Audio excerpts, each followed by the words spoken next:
جائیداد کے بارے میں ماں باپ کے بھائی سے کوئی حصہ مانگے بھائی کا حصہ دے کر تعلقات ختم کر دیں.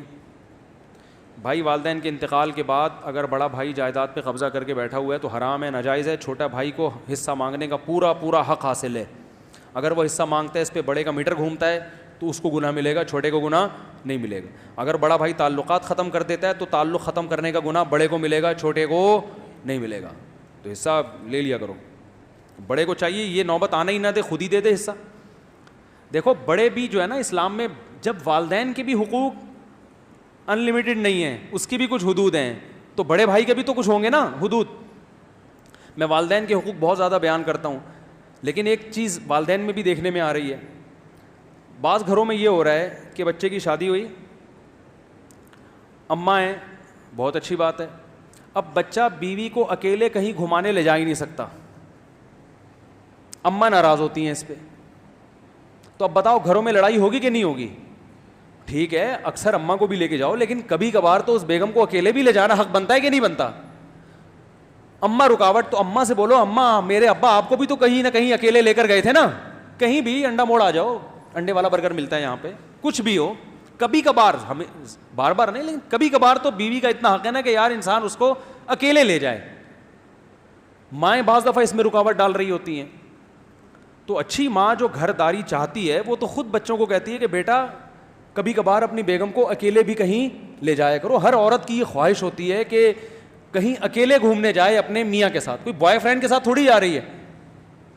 خاندانی لوگوں میں ان چیزوں کا خیال کیا جاتا ہے. والدین خود خیال کرتے ہیں کہ یار ہم کوئی ایسا عمل نہ کریں کہ بہو کے دل میں ہماری نفرت پیدا ہو. وہ خود دبا کے جب رکھو گے نفرتیں پیدا ہوں گی تو پھر کہتے ہیں ہماری بہو تو ہمیں مانتی نہیں ہے, لڑائیاں ہو رہی ہیں. تو اس لیے بیلنس نہیں ہے کہیں بھی. یا تو ایسے غلام بن جائیں گے کہ جورو کے غلام ہو گئے, اماں کو بھول گئے, یا ایسے کہ وہ جو آئی ہے اس کا تو کوئی حق ہی نہیں ہے سرے سے. تو والدین بھی اللہ کا خوف ان کے دل میں ہوگا. خاندانی لوگ خاندانی ہوتے ہیں. حضرت مولانا اشرف علی تھانوی رحمہ اللہ تعالیٰ کی جب شادی کا ٹائم آیا تو ان کے ابا نے کہا کہ بہو اس گھر میں آئے گی ہی نہیں. ایسے ابا مارکیٹ میں ملیں گے آپ کو؟ بھائی باپ کی تو خواہش ہوتی ہے بہو اس گھر میں آئے, اور یہ بالکل جائز خواہش ہے, یہ غلط خواہش نہیں ہے. باپ چاہتا ہے میرے بیٹے بیٹیاں بہویں سب میرے ساتھ رہیں, تو یہ ٹھیک ہے, کوئی غلط خواہش نہیں ہے. لیکن وہ حالات کی نزاکتوں کو جانتے تھے کہ ہندوستان میں ساس بہو کے ایسے جھگڑے, اتنے جھگڑے ہیں کہ اسرائیل اور فلسطین کو بھول جاؤ گے آپ. بلکہ سسرال کا دوسرا نام اسرائیل ہے. اسرائیل سسرال سے تو نکلا ہے. اسرائیلیوں نے جب فلسطین کے خلاف جنگ شروع کی انہوں نے کہا ایسا خطرناک نام لے کر آؤ, تو ان کو اردو میں سسرال ملا. انہوں نے کہا یہ زبردست میچ کر رہا ہے نا. تو بہو بیچاری سسرال میں ایسے ہوتی ہے جیسے فلسطینی اسرائیلیوں کے قبضے میں جو مارکیٹ میں چل رہا ہے. اگر وہ نیک شریف ہوگی, چالاک ہوگی, تو پھر وہ الٹا معاملہ ہو جائے گا. ٹھیک, تو بات کیا کر رہا تھا میں, دماغ سے نکل گئی. ہاں, مولانا اشرف علی تھانوی رحمہ اللہ کے والد جانتے تھے کہ ہندوستان میں ساس بہو کی قاتلانہ لڑائیاں ہوتی ہیں, اور پھر ان کو بیٹھ کے سلجھاؤ کہ کون صحیح ہے کون غلط ہے, اتنا ٹائم ہمارے پاس نہیں ہے. جن کے بڑے ویژن ہوتے ہیں وہ ان جھگڑوں میں اپنی زندگیاں نہیں برباد کرتے. ٹھیک ہے نا. اور میں آپ کو لکھ کے دے دوں کہ ساس بہو کی جب لڑائی ہو, ان میں صحیح کون ہے غلط کون ہے کسی کا باپ بھی فیصلہ نہیں کر سکتا. یہ ناممکن ہے. آپ ادھر بیٹھو گے آپ کو لگے گا وہ صحیح کہہ رہی ہے, ادھر بیٹھو گے آپ کو لگے گا یہ صحیح کہہ. اس کا حل عزت دار شریف لوگ جن کے بڑے ویژن ہوتے ہیں, جنہیں دنیا میں گھر داری کے علاوہ بھی کچھ کرنا ہوتا ہے, وہ حل یہ کرتے ہیں کہ بھائی الگ رکھو. کیا رکھو؟ بولو بھائی. میں اس زمانے میں اسی کا قائل ہوں کہ بیوی کو اپنی ماں کے ساتھ نہ الگ رکھا جائے. ہاں, کچھ ایسے خاندانی لوگ ہیں جہاں جوائنٹ فیملی میں رہتے ہوئے بھی بڑی عزت سے رہتے ہیں. ہمارے علم میں ایسے بھی لوگ ہیں جو بڑی عزت سے بہویں بھی رہ رہی ہیں, صحیح کئی بہویں ہیں بیٹے ہیں سب گھر میں رہ رہے ہیں, عزت احترام. ان کو میں کبھی الگ ہونے کا مشورہ نہیں دیتا. میں کہتا ہوں یار جو محبت اور برکتیں اکٹھے رہنے میں الگ الگ ہونے میں نہیں ہیں. لیکن ایسے خاندان مارکیٹ میں بہت ہی شارٹ ہیں.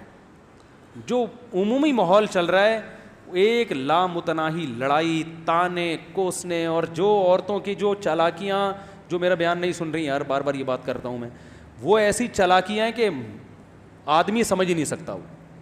وہ تانے دے دے کے مار دیتی ہیں. وہ پتہ ہی نہیں چل رہا ہوتا بہو کی تعریف کر رہی ہے برائی کر رہی ہے. یہ وہ صرف بہو کو پتہ ہوتا ہے کہ یہ تعریف ہے, لیکن اصل میں کیا یہ تو اشاروں میں سارے پروگرام چل رہے ہوتے ہیں ان کے. تو مولانا اشرف علی تھانوی رحمۃ اللہ علیہ جیسے ہی جوان ہوئے, ان کے والد نے فیصلہ سنا دیا کہ بیٹا بہو اس گھر میں نہیں آئے گی. ہم تو کہہ رہے ہوتے ہیں نا اسی گھر میں آئے گی, دیکھتا ہوں تو الگ ہو کے دکھا, میں ٹانگیں توڑ دوں گا, میں نے تجھے پالا, آج تو کیسے الگ ہونے کی بات کر رہا ہے. وہ بھائی جان سارے آدم علیہ السلام کے پاس رہ رہے ہوتے پھر تو اب تک, اگر الگ نہ ہوتے. کیا خیال ہے؟ آدم علیہ السلام کے بچے انہی کے ساتھ, پھر ان کے بچے انہی کے ساتھ, دنیا میں ایک ہی ملک بنا ہوتا, ایک ہی شہر ہوتا, سارے وہی بھرے ہوئے ہوتے. یہ تو نیچر ہے انسان کی, شادی کرتا ہے الگ ہو جاتا ہے اور والدین سے ملنا جلنا رکھتا ہے. یہ تو نیچرل لائف تو یہی ہے. بعد میں تو الگ ہونا ہے, بچے جب ہوں گے تو ایک ہی گھر میں تھوڑی ٹھوسے رہو گے. تو تمیز عزت اسی میں ہے کہ پہلے الگ کرو بعد میں شادی کرو. بہو اس گھر میں نہیں آئے گی, تو انہوں نے حکیم الامہ کے والد نے بول دیا اس گھر میں نہیں بہو آئے گی, الگ رہو, تمیز سے آیا کرو, ملنے جلنے, ابا ہیں اماں ہیں, بہو کو بھی لایا کرو امن شانتی کے ساتھ, بہو کے سر پہ ہاتھ رکھیں گے, محبت سے رہیں گے, ختم, جاؤ اپنے گھر دفعہ. ان کو تو نہیں کہا, میں آپ کو کہہ رہا ہوں. بچوں کو بول دیا کرو اب اپنے گھر کیا ہو جاؤ, دفعہ ہو جاؤ یہاں سے, یہاں گند نہیں کرنا. ہم نے پہلے بڑی ٹینشنوں میں ٹائم گزارا ہے, اب مزید ٹینشن ہے, میرا بڑھاپا ہے, سکون سے. ماں باپ بے وقوف ہیں, وہ کہتے ہیں نہیں ادھر ہی رہو, ادھر ہی رہو. او بھائی اس میں آج کل نہیں ہوتا ایسے, آج کل نہیں ہوتا. تو الگ کر دو, اوپر ایک پورشن بنا کے دے دو, راستہ الگ رکھو. راستہ بھی نہیں, ورنہ پتہ کیا ہوگا, اماں بولیں گی جب بھی آتا ہے یہاں سے گزر کے ڈائریکٹ اوپر چلا جاتا ہے. صحیح ہے نا, بعض دفعہ آدمی ایمرجنسی میں ہوتا ہے نا بھائی, ایک دم بھاگنا ہے اوپر, تو والدہ تو ظاہر ہے وہ بیچاری نے پالا ہے, وہ چاہے گی پہلے آؤ میرے ساتھ بیٹھو, میرے سے سلام دعا کرو, ہونا بھی یہی چاہیے. بعض دفعہ ایمرجنسی ہوتی ہے بھائی, لیکن آپ اوپر گئے تو اب آپ نے دیکھا کہ بھائی کوئی ایسی ایمرجنسی نہیں ہے, وہ ٹھیک ہے بھائی خیریت معلوم کر کے نیچے آئے, تو اماں کا منہ بن جائے گا, بولیں گی. اب آپ جتنا مرضی بتاؤ اماں کوئی مسئلہ ہو گیا تھا, اماں کو سمجھ میں نہیں آئے. تو یہ بڑے مسائل ہوتے ہیں گھروں میں. آپ سب یہاں بہت سارے باپ بیٹھے ہوئے ہیں, اپنے بیٹوں کو بولو ویسے بھی ٹینشن کیوں پال رہے ہو بھائی, اسلام میں بیوی کی ٹینشن بندے پہ خود آتی ہے, باپ پہ تھوڑی آتی ہے. آپ نے پال پوس کے جوان کر دیا, آپ بچوں کو بولو بھائی شادی سے روکو نہیں ان کو.